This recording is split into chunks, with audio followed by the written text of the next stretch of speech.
Hey everyone, this is Ms. Forbes. Today is January 6th. Happy 2021. I'm going to share my screen with you. Let's go right on to Schoology. Today, let's go back so we don't get confused. We should be on reading 2021. We're going to be in week of January 5th to January 8th. Yesterday, we had an activity due online on synonyms and antonyms. The kids found it pretty easy. If you haven't done that, please do so. There is an online option for you. Synonyms and antonyms online activity. It is multiple choice, so go ahead and do that for me. But let's click on Wednesday. Okay, today we'll be having a game in class working on synonyms and antonyms. We're doing task cards. If you've already done the online activity, you are good to go. We are starting author's purpose. This may ring a bell. And what we do, this helps us learn what author's purpose is. So we have pie. I have added an extra E, and I'm going to explain why in a second. So in order for us to write, we have to have a purpose. And there are lots of different purposes for writing. So first of all, we have persuade. So persuade, the reason that we use persuasive writing is to convince someone to think the way that we do.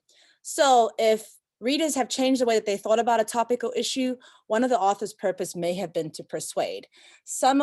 Where we can find some of persuasive writing would be advertisements, newspapers, posters, speeches, bumper stickers, billboards, commercials. Someone's trying to sell you something. They're trying to persuade something that they like onto you. So that would be persuasive writing. We do it a lot in class.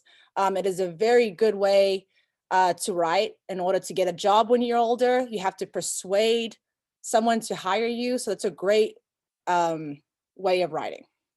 Okay, then we have I. So I for the I in pie, which is informative writing or inform, which gives me the facts. It teaches me something. So if students learn while they're reading, one of the author's purposes may have been to inform. So where we can find informative writing could be encyclopedias, school newspapers, instructions, pamphlets from health clinics, maps, timelines, schedules, charts, graphs, just anything that's telling us facts and things that we need to know. Then we have entertainment. The first thing that will come to mind would be Netflix. Okay, it's just for us to just be entertained. Okay, it means to amuse someone. If readers enjoy what they've read, one of the author's purposes may have been to entertain.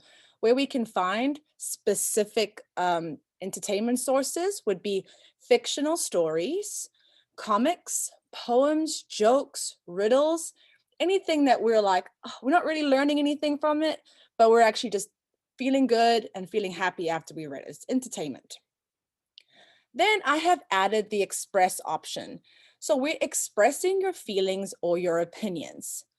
So this would tell the reader what you're thinking. If you're writing in your journal like we do in class, you kind of tell me how you're feeling of the day. Today, I felt very happy I could play with new friends on the playground. That would be expressing an opinion or a feeling. This could be where we could find expressive writing, could be journals, diaries, letters. It's also can be a way to share your opinion. And it's just someone that's reading an expressive writing can just learn about how that writer is feeling. Really as simple as that. Okay, so what I told the kids in class is to get a blank piece of paper, and they actually drew out this pie chart. So when in a test or an assessment, you are having to identify what the author's purpose. So let's say we're in a test element right now, and they tell us to read a paragraph. And the question is, what is the author's purpose for this paragraph? You're going to have to identify if it's persuasive, informative, or entertainment. Usually expressing or any other kind of persuasive writing will not be that answer for 5th grade, but I'm trying to teach a little bit higher level right now. So the ones that you definitely need to know is persuasive, informative, or entertainment. So just a heads up, we're going to do some activities tomorrow that we're going to have to actually read something and then decide if it would be persuasive, informative, or entertainment. Okay, so let's go to the Prezi, and this will give us some videos, and I'm going to let you guys do this by yourselves. And this gives us kind of like a visual of what these author's purposes would be. Okay.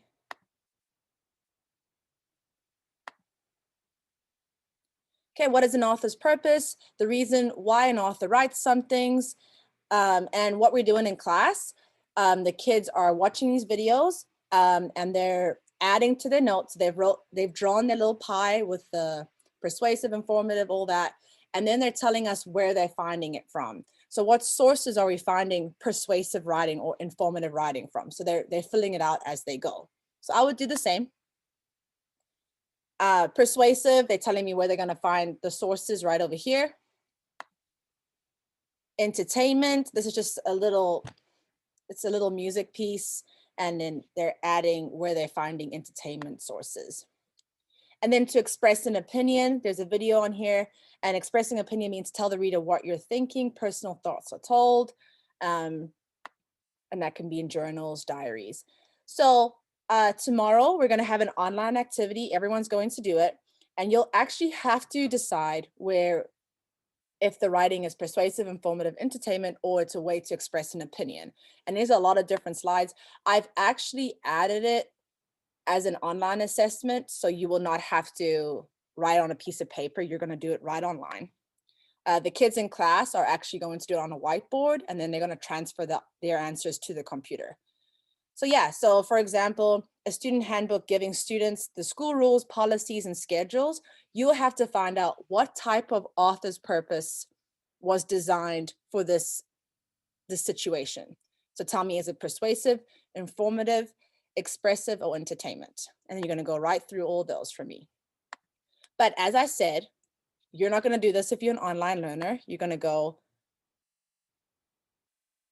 to Thursday. This is only due on Thursday. And then you're going to do the author's purpose. As you can see, it'll only be open on January 7th. So what I would do if you are an online learner right now, stick to Wednesday, make sure you know what the author's purpose is, go through your notes, write your notes, and then you can use your notes tomorrow on the assessment. If you have any questions, let me know. A lot of the kids already know this. If not, we are here to refresh, we're here to learn again, and we're going to be covering author's purpose probably for the next week or so. So do not stress, give me any questions that you need. I hope everyone is well and safe. I will see you soon.